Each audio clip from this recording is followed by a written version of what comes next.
O presidente Lula voltou a falar sobre as eleições presidenciais na Venezuela. Eu sei que o nosso assunto, a nossa pauta é Oriente Médio, mas é importante a gente te ouvir sobre esse assunto que está muito em alta também. Ele voltou a falar sobre essa eleição, que está prevista inclusive para o dia 28 de julho. E disse, Américo, que espera que seja a mais democrática possível. A gente vai ouvir esse trecho e, na sequência, escutar a análise de Américo Martins.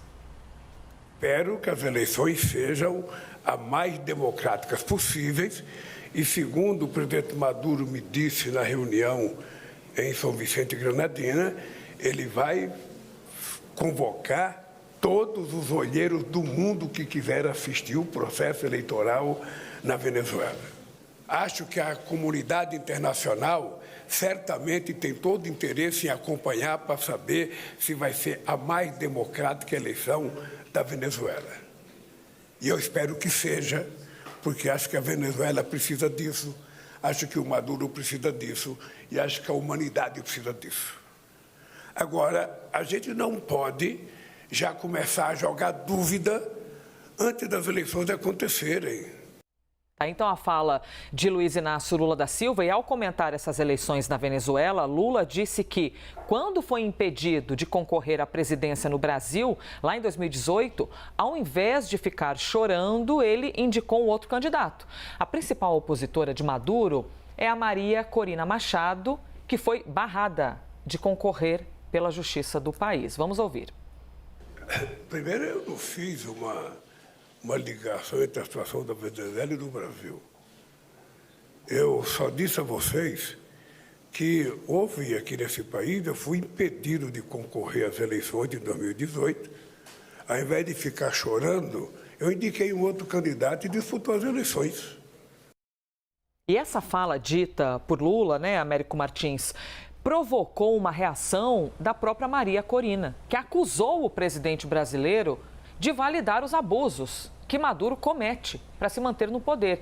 Disse numa rede social, quer ver? A gente vai compartilhar aí com vocês, eu chorando, ou ali dizendo, eu choro, presidente Lula oficial.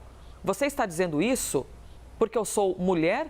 Você não me conhece. Estou lutando para fazer valer o direito de milhões de venezuelanos que votaram em mim nas primárias e dos milhões que têm o direito de fazê-lo em eleições presidenciais livres, nas quais derrotarei Maduro. Você, Lula, está validando os abusos de um autocrata que viola a Constituição e o Acordo de Barbados, que afirma apoiar. A única verdade, continua Marina Corina Machado, a única verdade é que Maduro tem medo de me confrontar, porque sabe que o povo venezuelano está hoje na rua comigo. Américo Martins do céu. O que causou, então, essa fala do presidente Lula? Ou se foi só uma interpretação dessa candidata que foi bloqueada, proibida pela Justiça da Venezuela de candidatar-se contra Maduro? Quero te ouvir, lógico. Elisa, o presidente Lula perdeu uma grande oportunidade de exigir eleições democráticas na Venezuela com a participação de candidatos da oposição, especialmente esses que estão impedidos de se candidatar.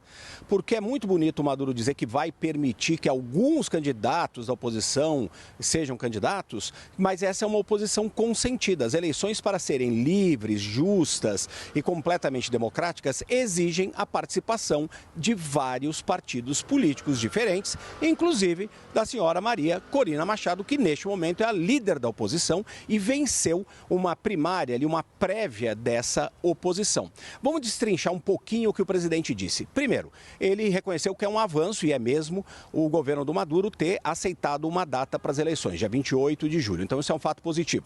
Ele também diz, e interessante ele falar isso, que espera que as eleições sejam o mais democráticas possível. Mas ele deveria ter ido além e exigido falar o Brasil, que é um país que tem peso na na América do Sul, é um país que é uma grande potência regional, é um país que consegue influenciar os outros países, o presidente deveria ter sido claro e exigido a participação da oposição. Se não me engano, o presidente usou uma expressão como é preciso dar aí o benefício da dúvida ao Maduro. Não podemos dizer que as eleições não serão livres antes delas acontecerem. Perfeito. Só que o Maduro tem um longo histórico, não existe o benefício da dúvida para ele. Ele tem um longo histórico ali, ele e o Chávez anteriormente, de perseguição da oposição. E qual é o problema, Elisa? A democracia não é plena na Venezuela. O Maduro controla o Poder Judiciário, controla a Comissão Eleitoral, controla a Assembleia Nacional. Então, a Assembleia, o Judiciário barram a oposição, a Comissão Eleitoral, que é controlada também pelos seus asseclas, determina uma eleição sem a participação de alguns candidatos à oposição, como a Marina Corina Machado, que é muito popular, como eu disse, ganhou as prévias eleitorais. Então, não existe condições de uma democracia completamente livre de uma eleição justa. O presidente também disse, e é bom isso, que o Maduro tenha prometido observadores internacionais. Mas não adianta ter uma data de eleição, ter observadores internacionais, o Maduro prometer que vai fazer uma eleição democrática se você não tem os principais membros da oposição podendo concorrer. Então, isso é uma coisa que já aconteceu em outros países da América Latina, infelizmente, e isso é uma característica de regimes autoritários como é do Maduro. Então, mais uma vez, o Brasil, que tem pretensões de ser uma potência não só regional, mas global, precisa defender os valores que o país comunha, que é, por exemplo, a defesa da democracia.